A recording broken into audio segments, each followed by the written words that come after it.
अयोध्या के सांसद अयोध्या में युवती के साथ दुष्कर्म के बाद हत्या में कार्रवाई न होने से फूट फूट कर रोए। सपा सांसद अवधेश प्रसाद ने इस्तीफे की दी धमकी। योगी आदित्यनाथ ने सपा प्रमुख को बताया सनातन धर्म का विरोधी। योगी आदित्यनाथ का दावा 34 करोड़ श्रद्धालुओं ने संगम में किया स्नान।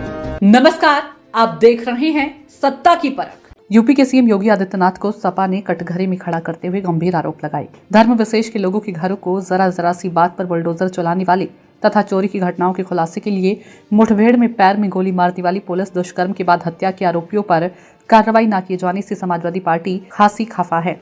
सपा के फैजाबाद के सांसद अवधेश प्रसाद ने अयोध्या लोकसभा क्षेत्र के कोतवाली अयोध्या के एक गांव में दुष्कर्म के बाद युवती की हत्या के मामले में कार्रवाई न होने पर फूट फूट कर रोने लगे और कहा कि अगर यूपी की सरकार ने कार्रवाई न की तो वो सांसद पद से इस्तीफा दे देंगे। अवधेश प्रसाद ने कहा कि ये घटना निर्भया कांड से भी ज्यादा विभत्स है। सरकार सिर्फ कानून व्यवस्था के सुदृढ़ होने का ढिंडोरा पीट रही है। यूपी में कानून व्यवस्था बद से बदतर हो गई है। सांसद ने कहा कि लोकसभा की कार्रवाई होने पर प्रधानमंत्री नरेंद्र मोदी के सामने भी इस मुद्दे को उठाएंगे। उधर सीएम योगी आदित्यनाथ ने एक बार फिर सपा प्रमुख अखिलेश यादव पर हमला बोलते हुए उन्हें सनातन और महाकुंभ विरोधी बताया। योगी आदित्यनाथ ने अखिलेश यादव पर निशाना साधते हुए कहा कि वर्षों बाद अयोध्या में रामलला विराजमान हुए, मगर तब भी सपा ने इसका विरोध किया था। उन्होंने कहा कि महाकुंभ के आयोजन में अब तक 34 करोड़ श्रद्धालुओं ने त्रिवेणी संगम में आस्था की पवित्र डुबकी लगाई है।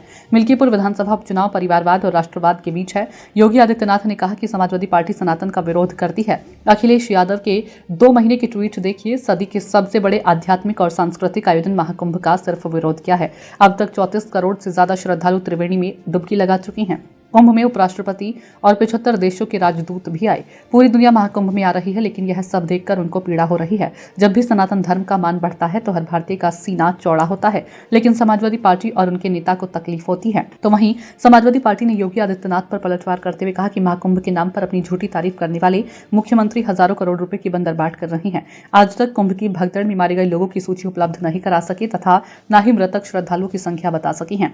सपा ने आरोप लगाया कि सीएम योगी आदित्यनाथ रोजाना प्रयागराज जा रहे हैं, तो ऐसे में घटना की जिम्मेदारी अपने ऊपर क्यों नहीं लेते।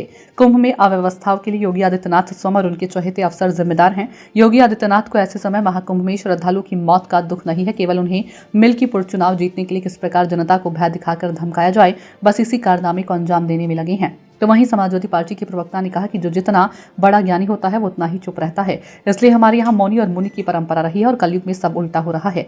मृतभाषी आजकल वाचाल बन गए हैं, मृदुभाषी आजकल कुटवाची बन गए हैं। प्रवक्ता ने आगे कहा कि कुंभ और सनातन धर्म किसी की जागीर नहीं है। सीएम कौन होते हैं? किसी को सर्टिफिकेट बांटने वाले। महाकुंभ में अव्यवस्थाओं के लिए मुख्यमंत्री योगी आदित्यनाथ जिम्मेदार हैं। केवल मीडिया मैनेजमेंट कर झूठी वाहवाही लूटना चाहते हैं। कुंभ के साधु संतों से पूछिए कि यहाँ की क्या व्यवस्था है। ये पहला अवसर था कि महाकुंभ में शाही स्नान नहीं हो सका। योगी आदित्यनाथ अपनी झूठी तारीफ के लिए विपक्ष को जिम्मेदार बता रहे हैं। राजनीतिक जानकारों का कहना है कि कुंभ की प्रशासनिक व्यवस्थाएं ध्वस्त हो चुकी है। आम आदमी को पैदल चलाकर झूठी वाहवाही लूटी जा सकती है। सत्ता की परख के लिए अवधेश कुमार सिंह की रिपोर्ट।